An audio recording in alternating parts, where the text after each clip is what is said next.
ರಾಷ್ಟ್ರೀಯ ಸ್ವಯಂ ಸೇವಕ ಸಂಘದ ಚಟುವಟಿಕೆಗಳಿಗೆ ಪರೋಕ್ಷವಾಗಿ ಅಂಕುಶ ಹೇರಲು ಸರ್ಕಾರ ಹೊರಡಿಸಿದ್ದ ಅಧಿಸೂಚನೆಗೆ ಹೈಕೋರ್ಟ್ ತಡೆಯಾಜ್ಞೆ ನೀಡಿತ್ತು. ಈ ತಡೆಯಾಜ್ಞೆ ಪ್ರಶ್ನಿಸಿ ಸರ್ಕಾರದ ಪರವಾಗಿ ಸಲ್ಲಿಕೆಯಾದ ಮೇಲ್ಮನವಿಯನ್ನ ಹೈಕೋರ್ಟ್ ದ್ವಿಸದಸ್ಯ ಪೀಠ ವಜಾಗೊಳಿಸಿದೆ.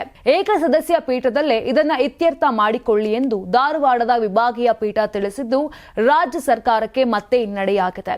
ಸಾರ್ವಜನಿಕ ಸ್ಥಳಗಳಲ್ಲಿ ಮತ್ತು ಸರ್ಕಾರಿ ಜಾಗಗಳಲ್ಲಿ ಆರ್ಎಸ್ಎಸ್ ಚಟುವಟಿಕೆಗಳನ್ನು ನಿರ್ಬಂಧಿಸುವ ಬಗ್ಗೆ ರಾಜ್ಯ ಸರ್ಕಾರ ಆದೇಶ ಹೊರಡಿಸಿತ್ತು. ಇದನ್ನು ಪ್ರಶ್ನಿಸಿ ಪುನಶ್ಚೇತನ ಸೇವಾ ಸಂಸ್ಥೆ ಹೈಕೋರ್ಟ್ ಮೆಟ್ಟಿಲೇರಿತ್ತು.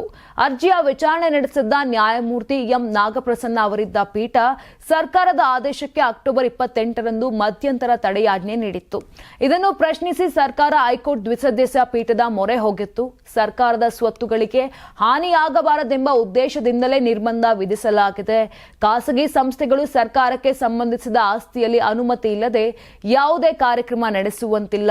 ಹೈಕೋರ್ಟ್ ಕಟ್ಟಡ ಖಾಲಿ ಇದೆ ಎಂದು ಅಲ್ಲಿ ಕಾರ್ಯಕ್ರಮ ಮಾಡಲಾಗುವುದಿಲ್ಲ.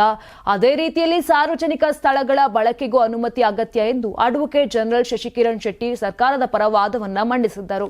ಇದಕ್ಕೆ ಆಕ್ಷೇಪ ವ್ಯಕ್ತಪಡಿಸಿದ ಪ್ರತಿವಾದಿ ಪರ ಹಿರಿಯ ವಕೀಲರಾದ ಅಶೋಕ್ ಆರನಹಳ್ಳಿ, ಪಾರ್ಕ್ ಮೈದಾನ ಎಲ್ಲವೂ ಸರ್ಕಾರದ ಸ್ವತ್ತೆಂದು ಭಾವಿಸಬಾರದು. ಮೈದಾನದಲ್ಲಿ ಕ್ರಿಕೆಟ್ ಆಡಲು ಅನುಮತಿ ಬೇಕೆಂಬಂತೆ ನಿಯಮ ತರಲಾಗಿದೆ. ಪೊಲೀಸ್ ಕಾಯ್ದೆಯ ಪ್ರಕಾರ ಕ್ರಮ ಕೈಗೊಳ್ಳುವ ಅಧಿಕಾರ ಜಿಲ್ಲಾ ದಂಡಾಧಿಕಾರಿಗೆ ಮಾತ್ರವಿದೆ. ಏಕಸದಸ್ಯ ಪೀಠದಲ್ಲೇ ತಡೆಯಾಜ್ಞೆ ತೆರವಿಗೆ ಅರ್ಜಿ ಸಲ್ಲಿಸಬಹುದಿತ್ತು ಎಂದಿದ್ರು. ಇನ್ನು ನವೆಂಬರ್ 4ರಂದು ಈ ವಿಚಾರವಾಗಿ ಪರ ವಿರೋಧ ವಾದ ಆಲಿಸಿದ್ದ ಧಾರವಾಡದ ವಿಭಾಗೀಯ ಪೀಠ ತೀರ್ಪನ್ನು ಇಂದಿಗೆ ಕಾಯ್ದಿರಿಸಿತ್ತು. ನೀವು ಸಣ್ಣ ಆಗ್ಬೇಕಲ್ವಾ? ಅದು ಒಂದು ಉತ್ತಮ ಆಹಾರದಿಂದ ಸಣ್ಣ ಆಗ್ಬೇಕಲ್ವಾ? ಪ್ರತಿದಿನ ನಮ್ಮ ಜೀನಿ ಸ್ಲಿಮ್ ನ ಯೂಸ್ ಮಾಡಿ ಯಾವುದೇ ಸೈಡ್ ಎಫೆಕ್ಟ್ ಇಲ್ದಂಗೆ ನೀವು ಸಣ್ಣ ಆಗ್ತೀರಾ.